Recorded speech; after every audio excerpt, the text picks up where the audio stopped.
Hey everyone, and welcome to this week's vlog with James and Rob. I will hopefully get more comfortable and faster at doing that. Yeah, it's still quite new getting used to that. Channel. If you watched last week's vlog, then you'll know we talked about the big unveiling of the rebrand of this channel, and we are really excited to share more of our kind of holistic life with you guys. And today, as we wrap up 2024, we want to share with you sort of our 5 big travel and kind of life highlights as well. 2024 had some pretty big life events, didn't it? Yes. So we'll share them with you, but let's start, we've got our notes here. Let's start at number 5 of our top 5 things of 2024, starting with... Cruising on Celebrity. We did 2 cruises, one to Norway and one to Greece and Turkey. Celebrity is one of our favourite cruise lines. They never disappoint. It was nice to be back cruising on Celebrity, wasn't it, after a few years off? And they were 2 really different cruises. So first of all, the Celebrity, the one to Norway, which obviously was a different cruise and compared to it was a cold weather. Turkey, yeah. But we also got the first chance to go on one of their newer ships, the Celebrity Apex. So what was that like? Why was that? That was amazing. Completely different from any of the other ships that we sailed with Celebrity. We've sailed on all the older ships. So this was a massive step up. We also were in Aqua class. So we had that little bit extra comfort and luxury with regards to blue, thermal spa, and especially being on a cold weather cruise, it was absolutely amazing. Yeah, and I'll put, never sure which side it is, but I'll put a link to that playlist. So if you haven't watched those vlogs, then you can go back and watch them. If you ever think about going on a cruise, then is Celebrity the cruise line for you? It definitely is for us, but we totally get that different cruise lines appeal to different people. We don't have kids. Sadly, Oscar can't come with us, so one of the things we quite like about Celebrity is that it is aimed at, it's not an adults only, but it is aimed at a more mature crowd. Adults. And certainly the Norwegian cruise wasn't probably one that families want to take their kids on. There were some, of course, and also the Greece and Turkey cruise was after the school's holidays. So again, there weren't tons of kids on it. So that was really great. And the second cruise we went on with friends, as you'll have seen. And that's a really good tip, I think, if you are going on a cruise. It is nice going with a group of friends because you don't have to socialise with other people if you don't want to, and you've got your own Some people prefer that. Yeah, absolutely. Some people are quite gregarious where they'll just meet and talk to everybody. Yeah. We're not quite those people. Well, we're friendly, but yeah, we're friendly, but yeah. My idea of a nightmare sitting at a table with loads of people I don't know I will never eating. I'll never forget our first cruise that we went on, and we were sitting on a table. One of our criticisms of Celebrity is how close the tables for 2 are to each other. You're pretty much sitting on a table for 6. We're sitting on this table for 2, and this guy starts talking to James about sport, and he said to James, "Oh, are you into football?" And James said, "Oh no, I'm more into rugby." And I'm thinking, "Are you?" Well, yeah, mostly the men playing rugby. And then what did you say then? What did he ask you? I was like, which is your favourite team? Luckily, I knew one, the London Wasps, so I kind of threw that out there. This one just sits there laughing. I was wetting myself. So is that what? James has done that a few times in life, but that was James's awkwardness of trying to make conversation with strangers. And we've had some great chats with people, haven't we? But that just makes me laugh, that one. Anyway, going on with a group of friends is really nice because you get to experience it through their eyes. So that is number 5 on our list, which was going on 2 Celebrity cruises in 2024. And number 4 on our list, which was the first for me, was going to Zimbabwe, where James was born, and visiting Victoria Falls. Such a beautiful place, stunning. If you've never been, definitely worth going to Victoria Falls. It's so awe-inspiring.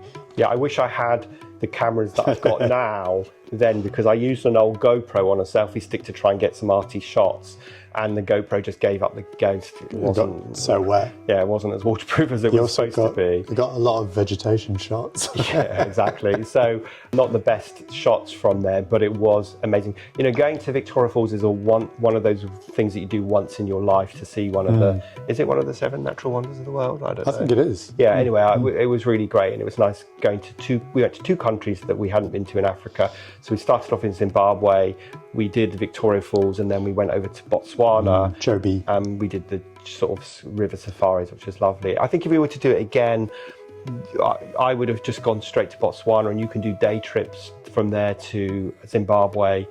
Although the flights we used flew into Victoria Falls, So it was a bit difficult otherwise, unless you flew, say, into South Africa and then flew up. Talking of flights, who do we fly with? We flew with Ethiopian, which wasn't too bad. I wouldn't do it again. Oh my God, going through, so we had to go Ababa. London, I can't say this, Addis Ababa, and then from there to Zimbabwe. It was chaos. I mean, you know, we're like Brits who like to queue and wait our turn to go through security. No way. People were pushing and shoving. It was chaos. And the flights, well, they were fine, that they were safe, and we got there safe and sound, and it was the most direct way of getting there. But I remember in the first flight from London to Addis, the foot thing at the bottom of my chair fell off. So anyway, it was fine. And we had some interesting food, but probably wouldn't do that again. But anyway, going to Victoria Falls was fantastic. And that was a really great trip. So we did Zim, then we went to Botswana, did the safari there. Then we came back to Zimbabwe, and then we flew in the absolutely pouring rain from Zimbabwe down to Cape Town. And we were on this little plane, and it was so torrential that we thought we would be soaking wet when we went from the gate to the plane, because you had to go outside and up the staircase. But they were so organised, because obviously they're used to this, and they gave us all umbrellas. And the pilot said, oh, it's going to be a little bit bumpy. If you watched last week's video, I shared the fact that I don't really like flying, so I'm like, oh my God. But it actually wasn't too bad. No, it was actually it was a really nice flight. Airlink is an South African airline that connects everywhere, and they are really one of the best airlines, always on time, really great food. Our experience anyway. Our experience, yeah. If you've had a different experience, let us know, but we really like Airlink. Our experiences the whole time, they've always been on time, polite, good food. Yeah. Which is saying something, because I don't really like airline food, but they always hand out appropriate food. Anyway, so we flew down to Cape Town, and then we had 2 or 3 months, or I had two months in Cape Town, which leads us on to sort of life event number 3 as we count down from 5 to 1. And life event number 3 was deciding to buy an apartment in South Africa. And this is something that James and I have been toying with for at least, the last 3 years. 3 or 4 years? And we've been, every time we go there, we go and look at some apartments, but nothing's ever felt right. We've always been a little bit nervous about it. And yet this time, ironically, this year we weren't planning on doing that. We went to see a few properties that agents contacted us about, but again, nothing really kind of hit home. And then just ironically, after James had left, I went to see an apartment in Bantry Bay, which is on a different part of Cape Town to where we were thinking, but is actually near the really nice places like Sea Point and Green Point. And Bantry Bay is quite a posh part of Cape Town, and we just happened to have this small apartment that's probably the size of our living room, but it was really nicely done out. It was very well, the spaces, as you're going to see, the space was very well configured, and it was in the right location for the right price. The agent said, oh no, there's lots, they want the asking price, there's lots of other people interested. So I said, okay, great, let the other people make the offer. So that I left it, and then 2 weeks later the agent comes back to me saying, surprise, surprise, the other people had fallen through, and he thinks that the owner will take slightly less. So we put a lower offer in, including all the furniture, and that happened. And we, as of May this year, we are the owners of an apartment. We are really excited to get into our own home in Cape Town this time, because when you're in Cape Town, everything is super cheap.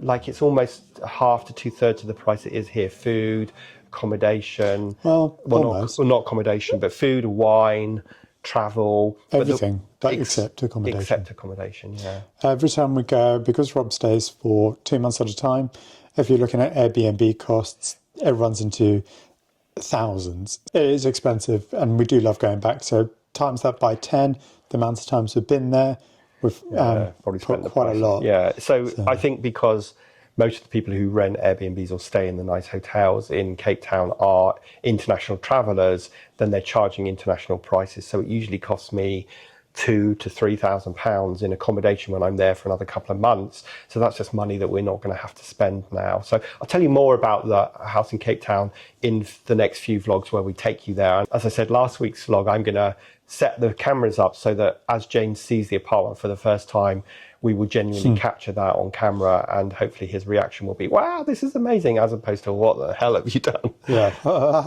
So he'll either have to be a good actor, or hopefully he won't. I love it. I'm sure he's going to like it. So we're really excited to get into our own home. We'll be spending some time sort of not decorating so much, but changing some of the furniture, buying some new things, and then having friends over to actually introduce them to our home will be really exciting.